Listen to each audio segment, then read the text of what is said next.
In a remote countryside of Ireland, archaeologists uncovered hundreds of ancient graves.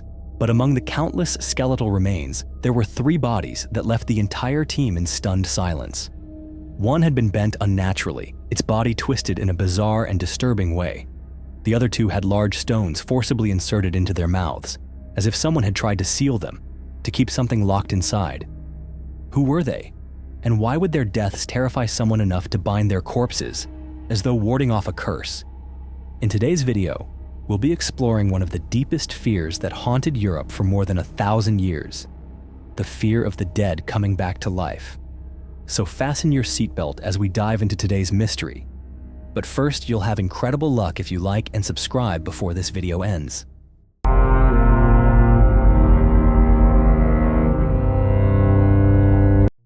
Tucked between the limestone mountain ranges and glacial lakes of Western Ireland lies a little-known place called Kiltisheen. For centuries, this land has been the setting of old tales. Stories of fairies, restless spirits, and ancient magic whispered beside campfires across generations. In 2004, a team of archaeologists arrived here, hoping to uncover the remains of a medieval bishop's palace.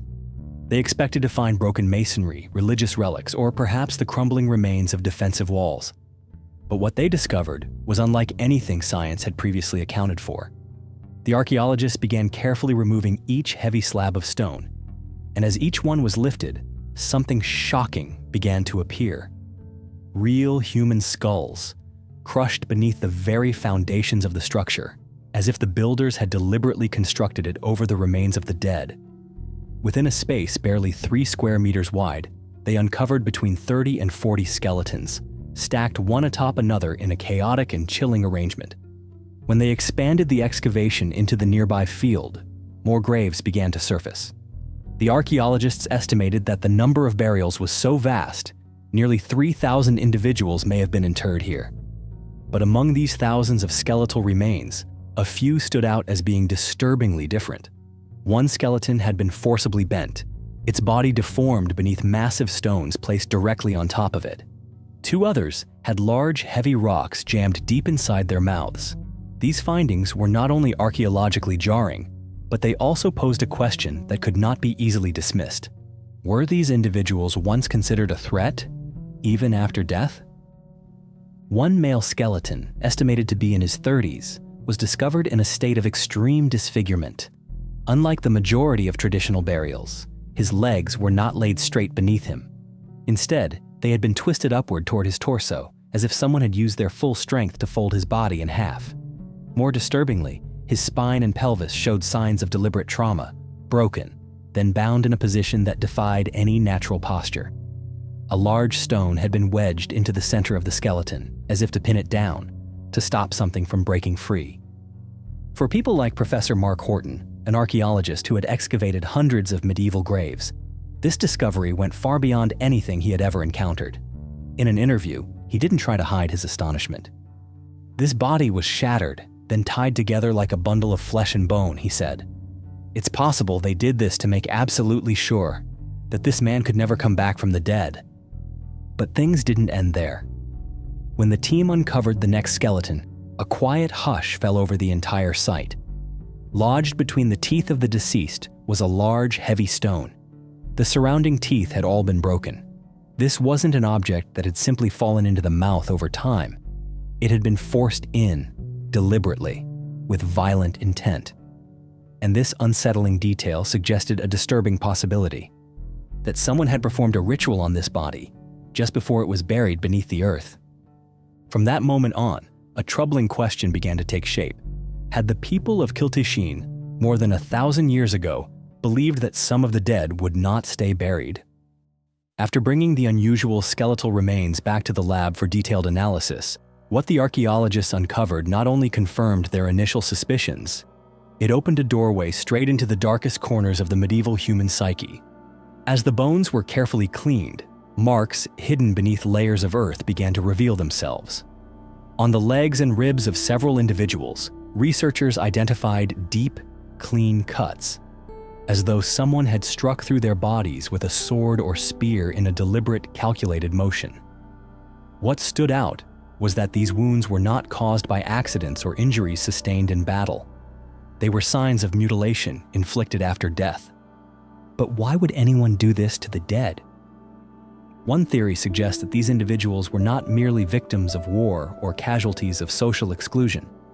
They were buried in ways that made it clear someone had gone to great lengths to ensure they could not rise again from beneath the soil. And this wasn't unique to Ireland.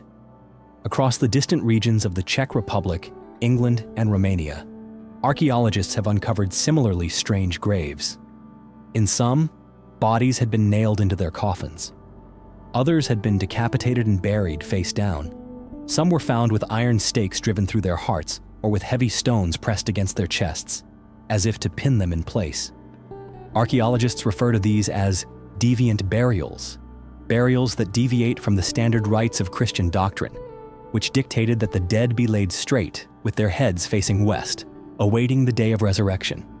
One researcher explained it this way: when the living feared what the dead might do after death, they didn't act out of hatred, they acted out of defense. And in a time when the boundary between life and death was never absolute, that defense could become a communal ritual. As the strange skeletal remains at Kiltisheen began to reveal their first clues, archaeologists and historians noticed something familiar: signs that pointed directly to medieval manuscripts and chronicles. These were sources where tales of the dead returning to life, known as revenants, did not merely survive as fragments of folklore. They were recorded with a level of detail and seriousness typically reserved for official history. In the English village of Stappenhill, a chilling story was documented in the year 1085, one that would continue to send shivers down the spines of readers for centuries. Two farmers had recently moved to a settlement near Burton Abbey. One evening, they both died suddenly during dinner. Their burials were conducted according to standard Christian rites, but just a few nights later, the villagers began seeing them again. Sometimes the two men reappeared as shadowy figures carrying coffins upon their backs. Other times, they took on the form of vague, unrecognizable animals. But the most terrifying detail was this: anyone whose name was spoken by the revenants in the dead of night would soon fall ill and die not long afterward. What had once been a quiet rural village had now become a haunted place. Panic spread. Families fled their homes. Fear infected the air like a plague. And finally, an extraordinary decree was issued not by a fearful mob, but by the church itself. The two corpses were to be exhumed, decapitated, disemboweled, and their hearts burned. This was more than a ritual. It was an execution, carried out after death. A sentence passed down upon two bodies the community believed had committed crimes from beyond the grave. So when exactly did these graves originate? Because if a precise date could be determined, it might not only reveal the origins of these bizarre rituals, it could also pinpoint the moment when a deep-seated fear first began to take root. Scientists quickly turned to radiocarbon isotope analysis. After 2 long weeks of waiting, the results finally arrived. The report confirmed that the skeletons buried with stones in their mouths, those laid to rest in such strange and troubling ways, had been underground since approximately 720 to 760 AD. And that was a discovery that could not be taken lightly. Because if this was accurate, it meant these acts of post-mortem restraint had taken place at least 3 centuries before the first written accounts of revenants in England, and nearly 1,000 years before vampire folklore would explode across Eastern Europe. In an ancient Irish text known as the First Synod of St. Patrick, a religious legal code written sometime in the 7th or 8th century, there is a passage that explicitly condemns those who believe in spirits returning from the dead. The existence of that law reveals something simple and chilling. The belief in vampires, or entities like them, had already spread widely enough that the church felt compelled to speak out.